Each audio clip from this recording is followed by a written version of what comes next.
subong nga adlaw because we will be focusing our discussion on the special population group, specifically the Indigenous Peoples. So, sigugir pala sila kag di natin sila makitaan. But before we introduce our guests for today, pamatian natin ang atong mabuod, kag syempre, hindi din madula, ang atong gapon yung Regional Director Harold, our friend P. Marshall. Hello and welcome to this episode of PopTalk, and today we will be talking about special population groups, and specifically we will be talking about Indigenous Peoples community because, as we all know, the Commission on Population and Development includes everyone, so it's inclusive. And for this episode, like I said, we will be talking about Indigenous peoples. They're probably their rights, how the population program can help them in improving their situation. And today we have a veritable list of guests who will talk about this particular group, this particular topic, for this particular episode of Pop Talk. And with that, once again, welcome, and let's get on with it. Thank you so much, Director Marshall, for your inspiring message. Indeed, we need to give just attention to the special population group as we partners for development. No, we need to make efforts on how to effectively work with Indigenous peoples by making our programs and activities culture sensitive. So this month of October is the National Indigenous Peoples Month as per Presidential Proclamation number 1906. Now, to enlighten us on the cause of this event, we have invited guests from the National Commission on Indigenous Peoples Region 6, 7, and 8. Please welcome Attorney Princess May Oral, the Regional Legal Officer. Hi, Attorney. Good afternoon. Hello, good afternoon everyone, and good afternoon to the viewers of PopTalk by the Commission on Population. Yes, so welcome sa aton nga PopTalk, Attorney Princess. Kag salamat man sa paghatag mo sa amin sa inyong hamiling nga time, no? Kag effort nga nagkadto ka din sa aton opisina para mag-guest for today. So, Attorney, we would like to know, and our kapoppers, no, would like to be clarified kung sino wala ang atong ginatawag ng mga Indigenous peoples. Kaya usually, ang attorney, gina-associate ang mga IPs natin sa indigents. So, sino ni sila attorney? Kag para masanagan ng ating mga viewers for today.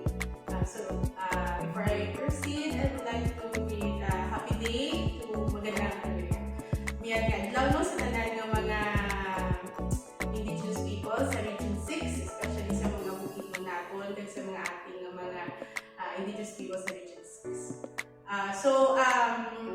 Sino ni sila, sino ni mga bukidnon, sino mga ate, no? So by definition sa IPRA, Indigenous Peoples Rights Act, duging tawan kita ka a very lengthy definition of who are these Indigenous peoples. So, by in gist, kumbaga, these are people who have been historically differentiated from the majority of the population simply because they have distinct culture, traditions, beliefs, values, and particularly, siguro, as of this time, by language. So, who are these Indigenous people? So, in Region 6, we have the Bukidnon and the Ati. We have also migrant IPs, Kuyunin in the province of Antique, and Ata in Negros Occidental, and Bacarolano, Bukidnon in the borders of Negros and Negros Occidental and Negros Oriental. Okay, so buong klaro na sa aton kung sino inyong mga Indigenous peoples. And not all Indigenous peoples are indigent, tama, Attorney? Yes, Mama. Yes. Indigenous peoples and indigent is two different terms. Yes. So, IPRA, the politically correct term for this distinct sector of our population is Indigenous Peoples. And the definition does not qualify them as whether they are indigent or not.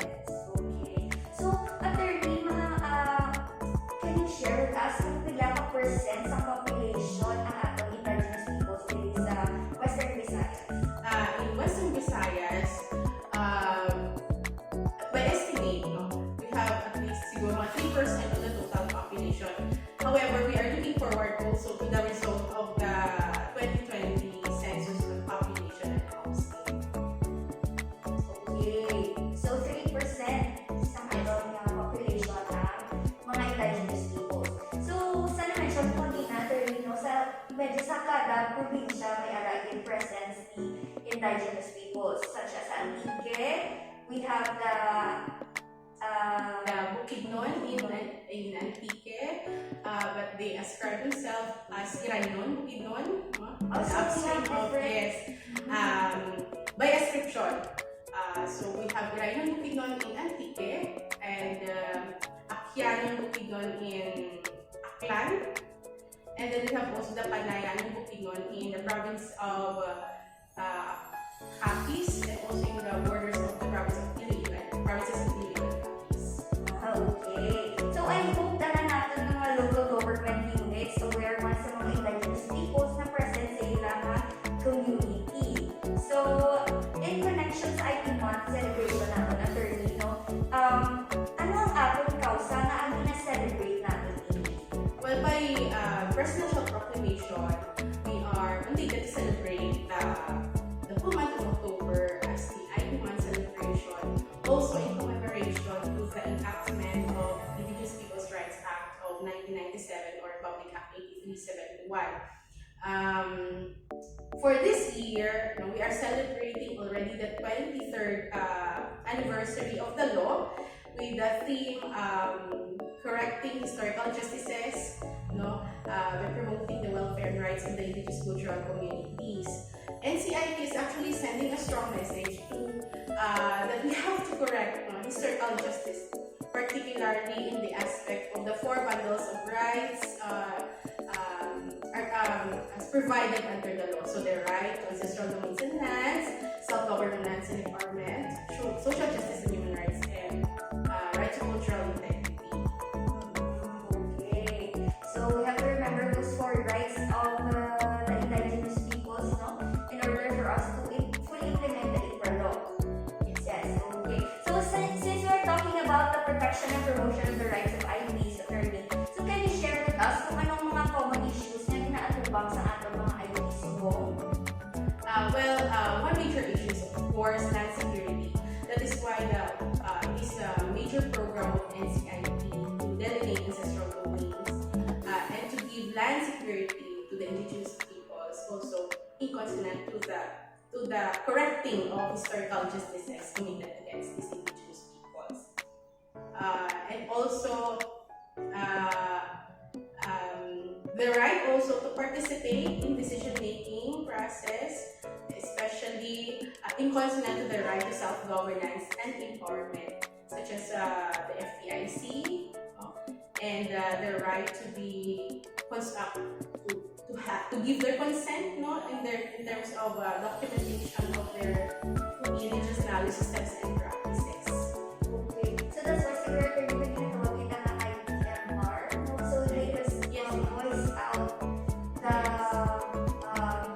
the mga messages ni Indigenous Peoples man na mga kasihan sa ating local government. Yes, IPMR is the Indigenous Peoples Mandatory Representative and the local legislative body in order to strengthen their right to self-governance and empowerment and to participate in the decision-making process in all aspects of socio-economic aspects that they affect their welfare and their lives.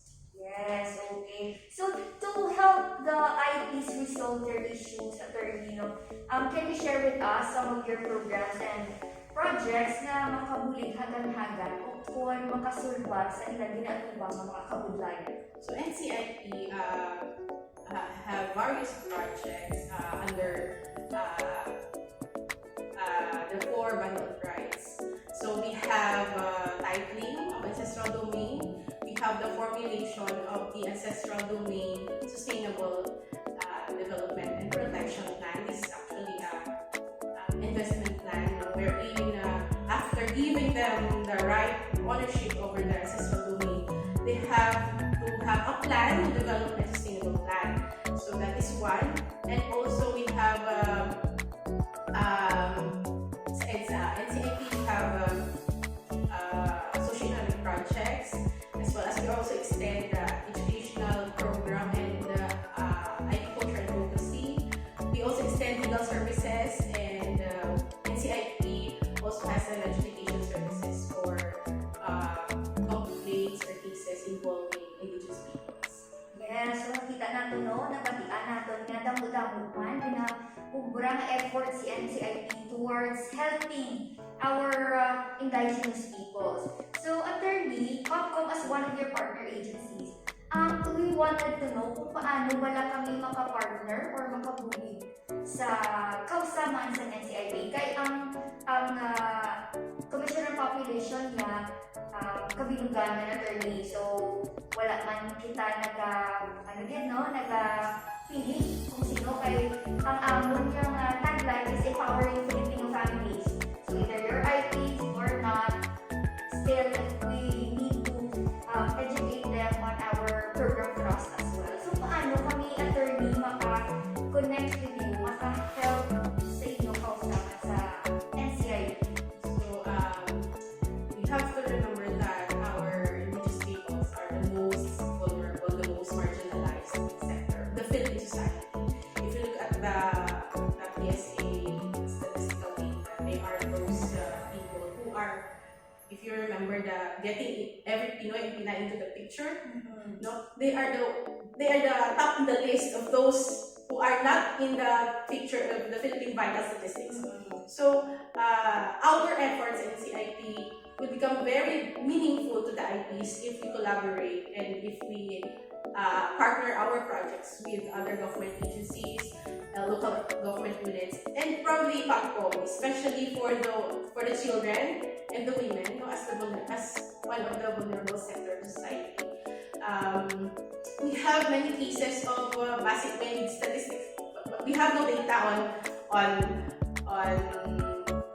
minor pregnancy among Bukidnon, among Ati, but definitely there are cases of IPs, of minor Atis who became pregnant already, and yet NCIP has no capacity to probably reach out. I think PopCom can help us in that aspect. That is very welcoming initiative from PopTalk if they can reach out to NCIP for activities in line to that aspect.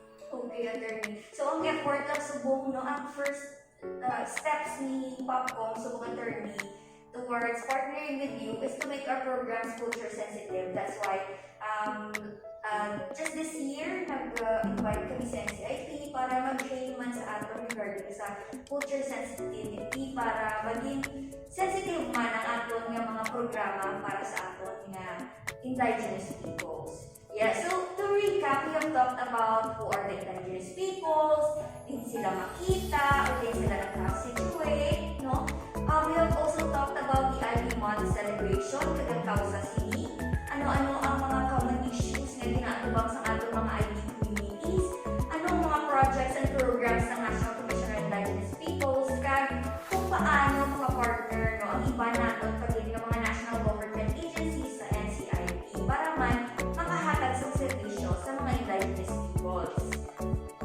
So, before we end this episode, attorney, any parting message para sa ating mga viewers for today and or any promotion to your IP Month Celebration, attorney?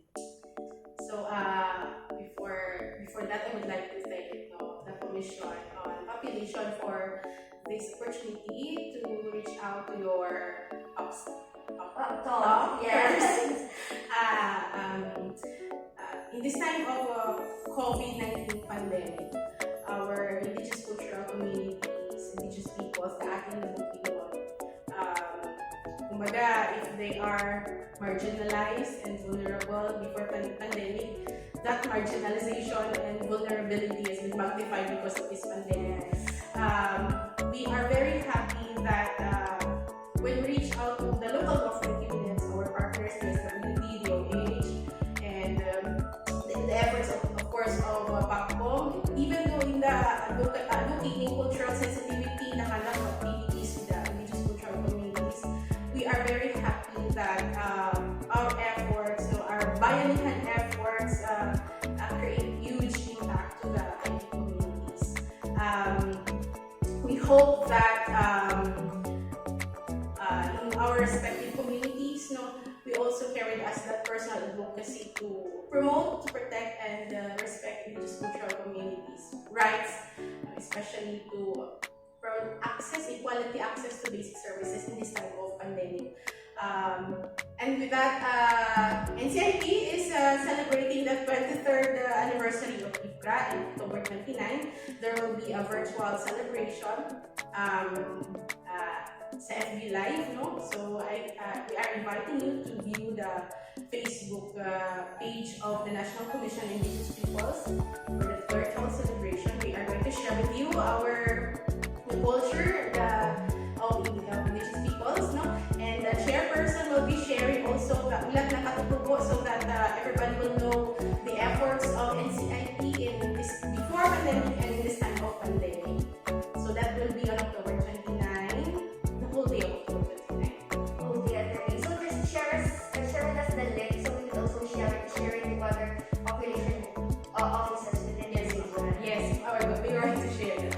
Thank you. Okay, so thank you so much, attorney, sa time kag sa information na share mo diri sa PopTalk. Kag kabay na makadayo naton ang manami ka serbisyo sa NCIP sa aton mga Indigenous Peoples. Kag in-encourage din naton ang iba naton nga mga partner agencies, nga mag-partner man sa NCIP, para mabuligan naton ang aton nga mga Indigenous Peoples. So, para sa aton viewers, kabay nga damo kita na-learn sa sini nga episode. Kag sa liwat, thank you very much to those who spare their time in watching this episode. So, I'd like to promote again our helpline numbers for those nga may mga palamang regarding sa adolescent health and development, sa responsible parenthood and family planning, kag sa gender-based violence, even sa COVID. So, magtawag lang sa ato numbers. For Globe, it's 0975-8736-125. For Smart, it's 0961-0206-483. So, sa ato mga local partners, sa tagsa-tagsa ka LGUs, nga sa gihapon, nagasuporta ang padayon na nag-implement sa Philippine Population Management Program, madamong din nga salamat. Then again, akong inyong alagad, kapapyanan, kag atong perbitandaan, ang pamilya nga planado, laging panalo. See you on our next episode. Bye!